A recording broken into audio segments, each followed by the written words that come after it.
अब आमिर खान क्या विदेश मंत्री है?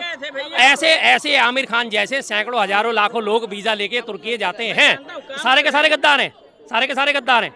नहीं ना, जिम्मेदारी किसकी होती है? आमिर खान ने वहां जाके विदेश नीति तय करी, आमिर खान ने वहां जाके युद्ध नीति तय करी, आमिर खान वहां जाके व्यापार लेने गए थे। क्या करने गया था आमिर खान? अरे भाई उसी तरह से आमिर खान की फोटो सर्कुलेट हो गई क्योंकि एक वो वीआईपी है, दूसरी एक सेलिब्रिटी है, ठीक है। उसी तरह से हमारे देश से विदेश तुर्की जाने वाले करीब करीब करीब करीब 7 लाख लोग वीजा अप्लाई करते हैं। 7 लाख लोग, 7 के 7 लोगों को आप बोलोगे गलत है? नमस्कार, एक बार फिर से स्वागत है आपका और मैं हूं आपके साथ पूजा और आप देख रहे हैं रेड चिली लाइव। हमारे देश में बॉयकॉट जो प्रचलन है बहुत तेजी से चल रहा है, क्योंकि लगातार हम देखते आ रहे थे पठान जब मूवी आई थी तो किस तरीके से बॉयकॉट किया जा रहा था, उसी तरीके से अब आमिर खान का बॉयकॉट किया जा रहा है, क्योंकि उनकी नई फिल्म सितारे ज़मीं पर आने वाली है। 2007 में बनी तारे ज़मीं पर, जिस फिल्म की बड़ी ज़्यादा तारीफ की जा रही थी, किस तरीके के बच्चों को उसमें दिखाया गया था, उसी का स्वीकल जो बनाया जा रहा है वो है सितारे ज़मीं पर। 20 जून को ये फिल्म रिलीज़ होने वाली है। उससे पहले ही आमिर खान का बॉयकॉट जो है वो शुरू हो गया है और लोगों ने कहा है कि सितारे ज़मीं मूवी जो है हम देखने नहीं पहुंचेंगे। तो अब ये सवाल यही खड़ा होता है कि लगातार ये बॉयकॉट सिस्टम जो चलता आ रहा है वो क्यों चल रहा है? क्योंकि सिर्फ और सिर्फ इसलिए कि आमिर खान है उसमें, या तो नाम उर्दू है, या फिर इसलिए कि वो तुर्की के प्रेसिडेंट से मिले हैं।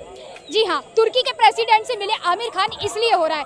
अभी तक 2007 में वो फिल्म आई तारे ज़मीं पर, तब से अब तक 2025 में अब सितारे ज़मीं पर आ रही है, उसकी तस्वीर कितनी बदली है उसी पर बात करेंगे और चर्चा करेंगे। हमारे साथ शर्मा जी मौजूद है। शर्मा जी, अब जो है आमिर खान की फिल्म आ रही है, बॉयकॉट हो रही है सितारे ज़मीं पर, और 2007 में वही उसी का जो मूवी बनी थी, सबसे पहला पार्ट बना था वो था तारे ज़मीं पर, जिसकी बड़ी सराहना की गई थी।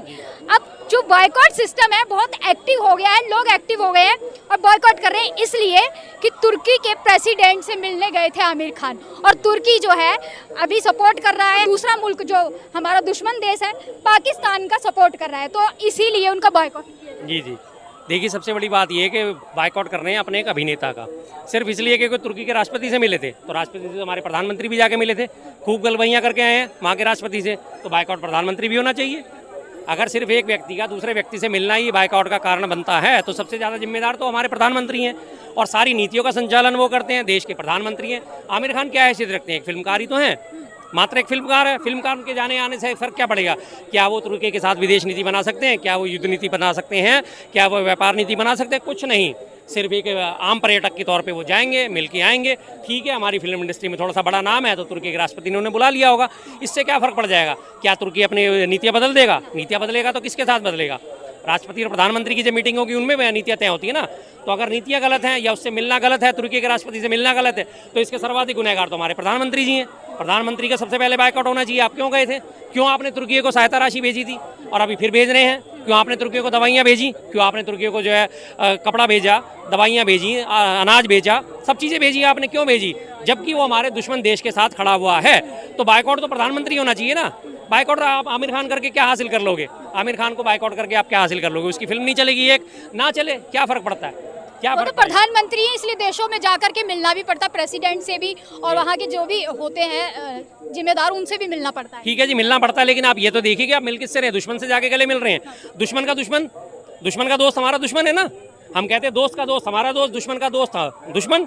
जाहिर सी बात है, अगर पाकिस्तान आज हमारा दुश्मन देश है, पाकिस्तान ने इतनी नापाक हरकतें करी हैं और तुर्की उसके पीछे खुल के खड़ा हुआ है, ये भी नहीं कि उसने दबे स्वर में उसकी सराहना करी हो, दबे स्वर में उसे समर्थन दिया हो।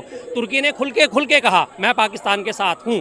तो जब आप खुल के उसके साथ समर्थन में खड़े हैं तो जाहिर सी बात है आप गलत हैं। तो गलत के साथ जाके मिलना तो आपका भी गलत है ना। फिर आप क्यों गए थे प्रधानमंत्री जी उनसे मिलने? आपने क्यों सहायता राशि भेजी? आपने क्यों खुल के उसका खिलाफत नहीं करी? जाहिर सी बात है आपके मन में कहीं ना कहीं गड़बड़ है। हाँ, इसलिए तो बाइकआउट तो प्रधानमंत्री होना चाहिए ना। बाइकआउट आमिर खान करके क्या कर लोगे? नीतियाँ आपने बताई हैं, नाम उर्दू होने से बाइकआउट हो रहा है क्या? दूसरा कारण इसके बाद ये आता है क्योंकि आज की डेट में लोगों ने ये ट्रेंड चला दिया है कि तीनों खान जो हैं, तीनों खान ऐसे गलत हरकतें करते हैं और तीनों खान जो हैं इनका बाइकआउट करो। हिंदुत्ववादी को, और इन्होंने फिल्म इंडस्ट्री ने हमारे हिंदू धर्म को ऐसा करा है, वैसा करा है, ये करा है, वो करा है। तमाम फिल्मी कहानियों को तो पता नहीं क्या क्या उल्टा सीधा करके प्रचलित इतना बुरी तरह कर दिया गया है कि फिल्मों में भी अब हिंदू मुस्लिम ढूंढना शुरू कर दिया है। ये तो अभी इनका बस नहीं चल रहा है, इन लोगों को शायद मालूम ही ना हो। महाभारत सीरियल हमारा जो था कितना फेमस हुआ था, लेकिन महाभारत की स्क्रिप्ट किसने लिखी थी? राही मासूम रजा ने। राही मासूम रजा अगर आज की डेट में वो स्क्रिप्ट लिखने बैठ गए होते तो ये बाइकआउट राही मासूम रजा भी चला देते। मोहम्मद रफ़ी जी हमारे सैकड़ों हजारों लाखों गाने उन्होंने गाए, हजारों गाने उन्होंने गाए, और उन्होंने इतने भजन प्यारे प्यारे भजन गाए, मन तड़पा हरि दर्शन को, कितने अच्छे अच्छे भजन उनके, कितने शानदार। लेकिन आज अगर मोहम्मद रफ़ी जी जिंदा होते तो शायद आज ये बाइकआउट मोहम्मद रफ़ी भी चला देते, क्योंकि वो मुसलमान है। आज इनके मन में इतनी नफरत फैल चुकी है, इतनी नफरत इन लोगों ने भर दी है कि हाँ मुसलमान है तो नफरत करो ही करो। अभी शुरुआत ही आपने ये देखा कि हमारा जो पाकिस्तान के साथ ये हुआ, पाकिस्तान ने आके जो है दंगा फसाद करा हमारे यहाँ, 27 निर्दोष लोगों को मौत के घाट उतारा। उसके बाद इन्होंने क्या चलाया था, हिंदू मुस्लिम फौरन शुरुआत करी। लेकिन हमारी सेना ने जो है कर्नल सोफिया कुरैशी को उतारा और साथ में उधर से व्योमिका सिंह को उतारा। उन्होंने सेना ने दिखा दिया हमारे यहाँ हिंदू मुस्लिम नहीं होता, हमारे यहाँ जो है एकता होती है। और लेकिन उसके बावजूद भी सोफिया कुरैशी को इन्हीं के पार्टी के गद्दार नेता ने, विजय शाह ने क्या शब्द बोले कि हमने उन्हीं की बहन को, आतंकवादियों की, पाकिस्तानियों की बहन को उन्हीं के सामने खड़ा कर दिया। उसके बाद उप मुख्यमंत्री वहाँ का जांगड़ा, उसने कैसे शब्द बोले, कैसे कैसे शब्दों का इस्तेमाल करते हैं। जाहिर सी बात है खून में इनके बसा पड़ा है, अपमान करते हैं लोग, और बस इन्हें दिखना चाहिए कि मुस्लिम है तो बाइकआउट करो, मुस्लिम है तो जो है। क्या कहना चाह रहे हैं आप?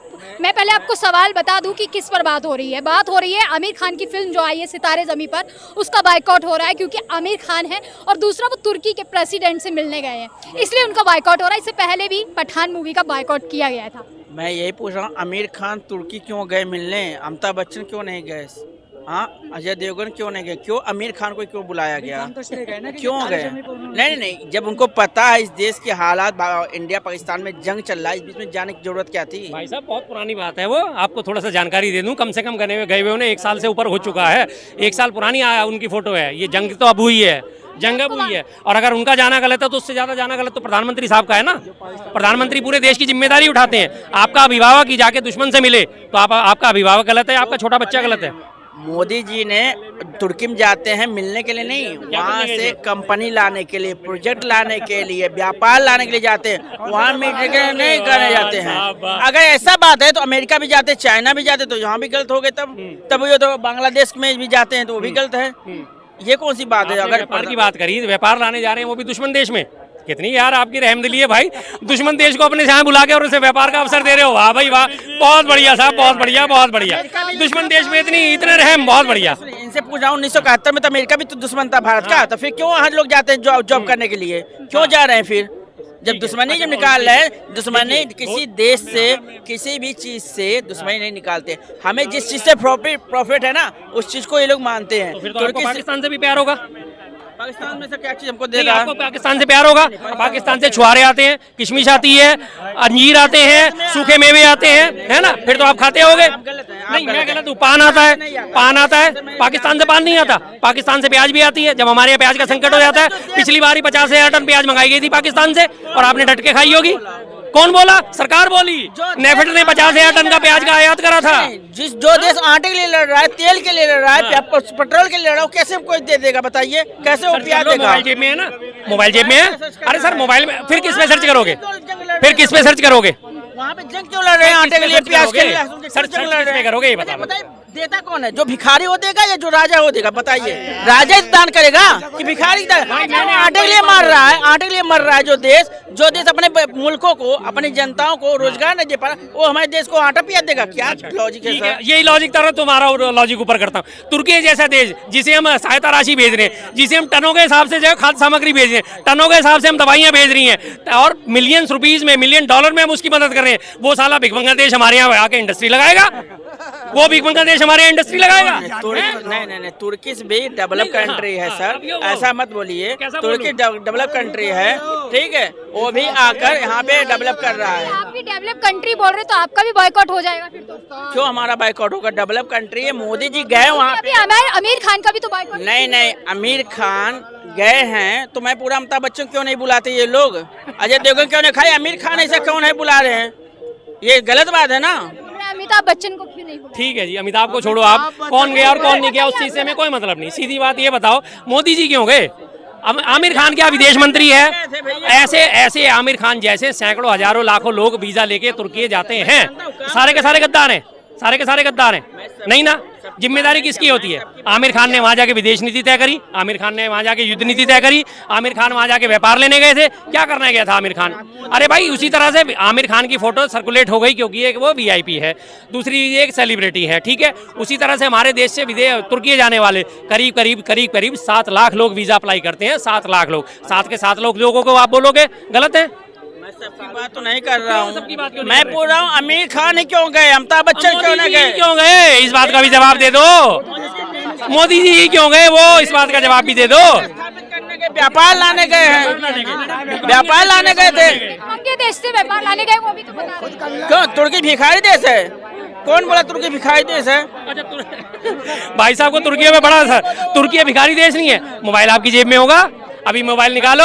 तुर्की को दवाइयां भेजी गई थी या नहीं भेजी गई? जब भूकंप आया था तुर्की को कपड़े भेजे गए थे या नहीं भेजे गए थे? तुर्की को अनाज भेजा गया था या नहीं भेजा गया था? ये देखो विदेशों में पूछ लो, अगर आपको नहीं पता तो लोगों से पूछ लो, खड़े हुए लोगों से पूछ लो। हाँ, भारत का नीति ऐसा है, कोई भी देश हो, अगर वो बुरी हालत में फंसा है ना तो भारत पहले मदद करने जाता है। वो भारत का ये नीति है, कोई भी देश हो उसका मदद करना भारत का पहला अधिकार होता है, क्योंकि भारत की नीति है। ऐसे हमारे यहाँ वैभव कुटुंबकम का नीति बनाया गया है, ठीक है, इस पे चलता है, ठीक है। उसके बाद क्या हो रहा है वो अलग मैटर है। तो अगर जिस समय भेजा गया, मदद करना आपको किसने सिखा दिया सर? दुश्मन की मदद करना आपको किसने सिखा दिया? कौन से हमारे ग्रंथ में लिखा है कि दुश्मन की मदद करो? महाभारत में लिखा है कि दुश्मन देश की जाके सहायता करो? कौन से देश में लिखा है? हमारे सामने क्लियर खड़ा हो गया वो पाकिस्तान के सपोर्ट में, और आप कह रहे हो कि नहीं उसकी मदद करना हमारा तो धर्म है। कितनी बढ़िया बात है। देश संविधान से चलता है, किसी धार्मिक से नहीं है। दुश्मन देश की मदद करना संविधान में कहाँ लिखा है? दुश्मन देश की मदद करना सूची बनती है संविधान के हिसाब से। मैं बताता हूँ आपको, एक सूची बनती है ब्लैक सूची, ब्लैक लिस्ट बनती है, एक बनती है ग्रे, एक बनती है मोस्ट फेवरेट नेशन का दर्जा जिन्हें दिया जाता है, उन देशों की सूची बनती है। तो सूची के हिसाब से जो है ब्लैक लिस्ट में आता है, ग्रे सूची में आता है। वो ग्रे सूची का मतलब होता है कि अगर आपके साथ कभी कोई ढंग की बात होगी तो आपका ठीक है, वरना उसे ग्रे सूची में डाला हुआ है। उसी ग्रे सूची में एक तरफ तो हम उसे हजारों टन की सामग्री भेज रहे हैं, दूसरी तरफ आप उसे तुर्की में जा रहे हो कि हमारे यहाँ आओ व्यापार करो। क्या वो इतना वो हो गया? हमारे देश की जनसंख्या, हमारे देश में व्यापार नहीं है। एक तरफ आप कह रहे हो मेक इन इंडिया, हमारे देश में उद्यम लगाने की क्षमता नहीं है, हमारे देश के लोगों के पास लैंड लेबर कैपेसिटी की कमी है। तुर्की को बुला के आप दे रहे हो, एक तरफ कहते हो मेक इन इंडिया, दूसरी तरफ आप तुर्की को बुला के कह रहे हो हमारे यहाँ आओ उद्योग लगाओ। इसकी दोगली नीति की सबसे बड़ी आपको पहचान बताऊं, वंदे भारत में चलाई गई है। वंदे भारत में IRCTC का टेंडर रद्द कर दिया गया। वंदे भारत का जो खान पान का टेंडर दे दिया गया फ्रांस की कंपनी को। क्या हमारे देश में कैपेसिटी नहीं है? क्यों? हम ये सब नहीं जानते, हम नॉर्मल जानते हैं। इसके बारे में आप मोदी है तो बेस्ट है, देश के लिए मोदी जरूरी है। बस हम नहीं जानते। मोदी है तो मनोहर धाकड़ है, मोदी है तो विजय शाह है, मोदी है तो जो पाकिस्तान में आतंकवादी वो करते हैं वो तो मुमकिन है। सब कुछ मोदी है तो सब कुछ है।